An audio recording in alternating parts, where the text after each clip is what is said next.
Hello, and welcome to Havoc Wargaming, dedicated to bringing you the uncommon. For those who haven't met me, my name is Ron, and today we're going to do a review of some buildings and products by Sarissa Precision, suitable for 0200 hours by Great For Now Games. So let's get started.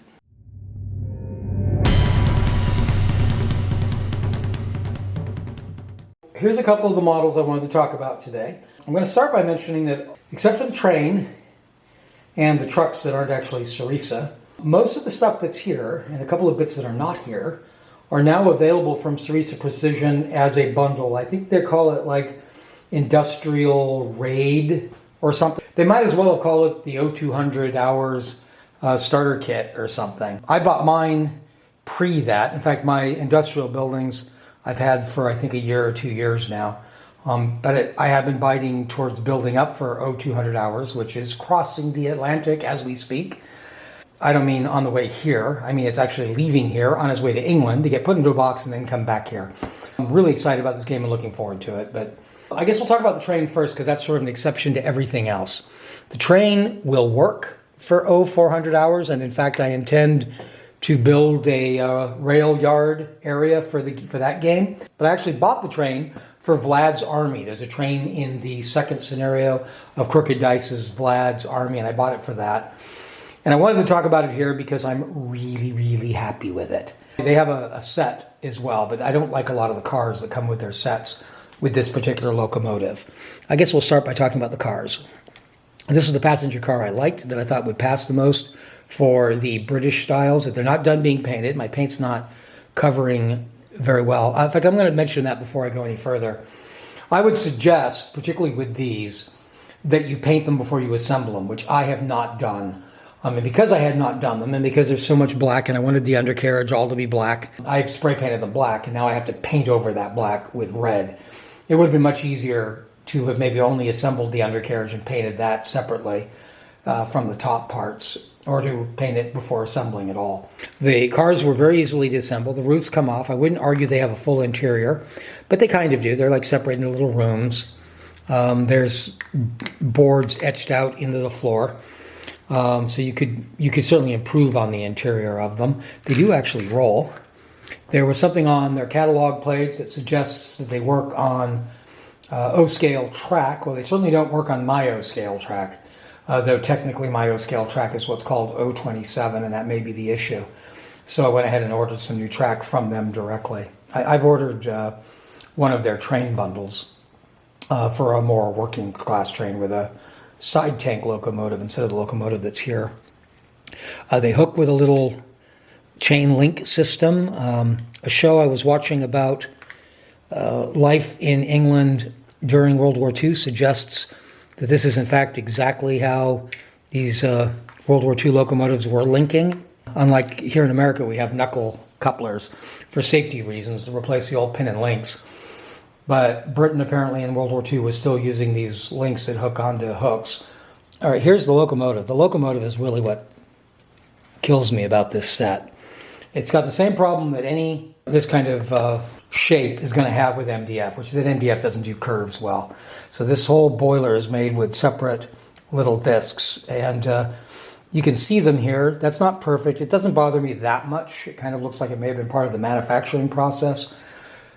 I was hoping that my primer filler paint would smooth that out. It didn't do it as much as I would have liked. It doesn't really bother me a lot, but you might want to consider sanding these. Unfortunately, you don't put the boiler together and then glue it on, so it's not real easy to get at to sand down.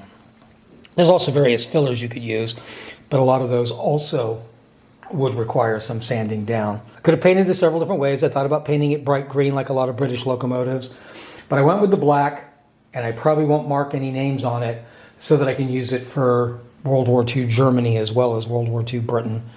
The wheels, again, all roll. The running gear doesn't work, but it would be really rough, I think, to have made it work. So again, I think it's a pretty clever model. I wish they'd put a little detail on the firebox, but they still mostly very happy with the locomotive. Tender's a little simple. I'm not sure. I don't know much about British locomotives. An American locomotive would have a coal box, and there'd be a divider here and probably a hatch for water. I don't even know if that's how these work, if the coal goes on top of this or is the coal inside of that. I'm trying to find images of British locomotives from above to verify that. But either way, it's not much of a repair and alteration to make that better if it does need to be added. Now, I bought the outpost set, or borders I think they called it, the satellite, the searchlight, and then the industrial set. Those all came separate for me. But nowadays you can get a set that includes almost everything here, plus a couple of, in this building. Let's get rid of the trucks. These trucks I may mention, I got these off of eBay. They're 3D prints, 150 scale models. Pretty happy with those. They're German Fords. So as I was saying earlier, this set is actually available with a few more pieces. The guard or bicycle shed, for instance, comes with it that I don't have yet. But it comes with all the pieces that are here. The pieces that came with this that I don't have here, which are some tank traps and barbed wire fences. I think the signs and telegraph posts, which I have on order coming here, I think those come with the new set too. But don't quote me on that. I'm not sure. Go to Sarissa Precision, take a look on their page there. I've covered some Sarissa Precision stuff before. I'm usually happy with the line. The only problems I tend to have with Sarissa is that sometimes they're not consistent in their scale, but they're usually consistent amongst their lines. So usually if their buildings are a little small, everything in that line's a little small. This is the guardhouse that comes with the the gate and the sentry house and the tank traps and things I mentioned earlier.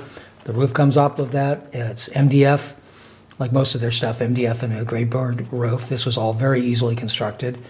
And I think it makes a pretty good model when it's done. I haven't done anything special to this, save the paint. Actually, I haven't customized most of this stuff. The sentry house, the sentry house broke. This is a problem sometimes with over etching of pieces, and I had it break right here and I couldn't find the missing piece. So you can kind of see that rough spot there. That is green stuff that I molded in there and tried to match.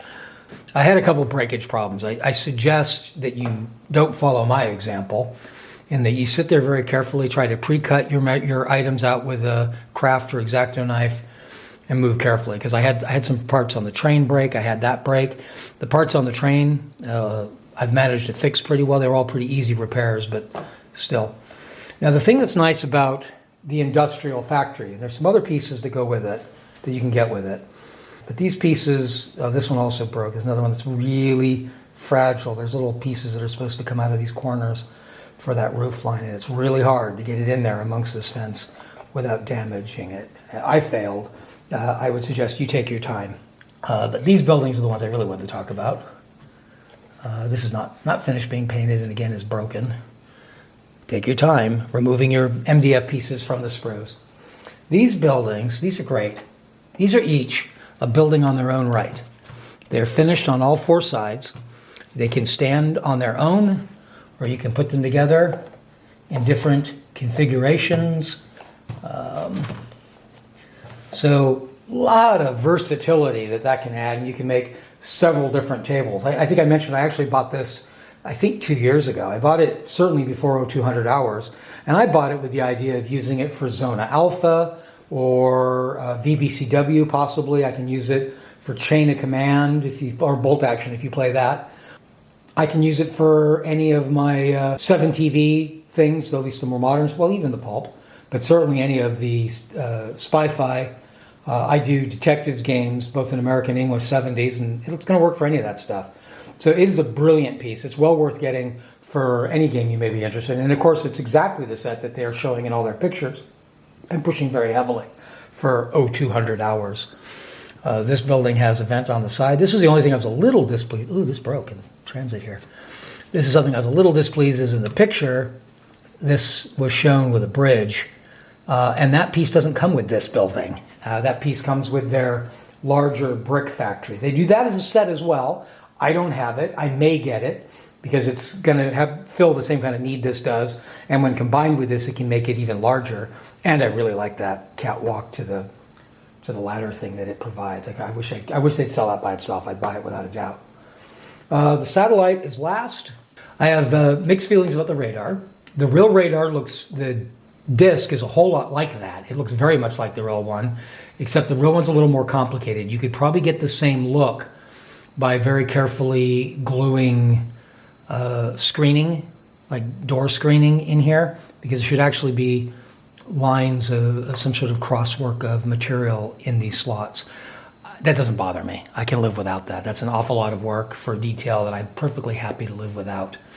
The part that actually is interesting to me is the bottom of it doesn't look like any version of it that I've seen. There's a great picture on the internet. I'll try to post it here to show you the real one. But in most of the versions of this that I've seen, this building is about twice that size, and it's posted on a big concrete pylon, not on this little flat disc. Oh, I should probably mention, there's one in the book for 0200 hours. It looks a lot like what I'm describing. I don't know where he found that. I don't know if that's some new model, or if that's some company I'm not familiar with, or if he may have done a kit bashing with this model, because his radar dish looks just like that one. Don't know how he came about it. The really nice finished product in the book, though. The only problem, I'm going to admit to it right now, the only problem I have with this set and using this set for 0200 hours is that now that it's in the book and now that Sarissa is actually selling a kit that's clearly designed for the game, tons of us are going to end up having the same tables.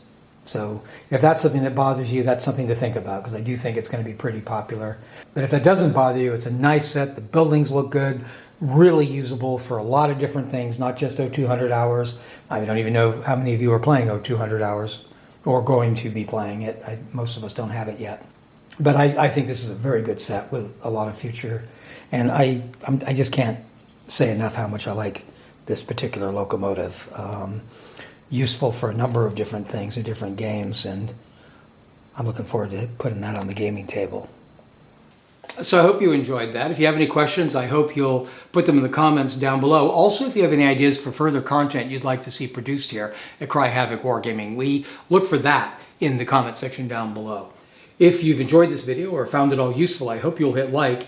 And if you'd like to consider to receive notifications for videos like this one that may help you better determine how to spend your money or time in your tabletop wargaming hobby, then I hope you'll hit subscribe and ring our notification bell. Till next time, cheers.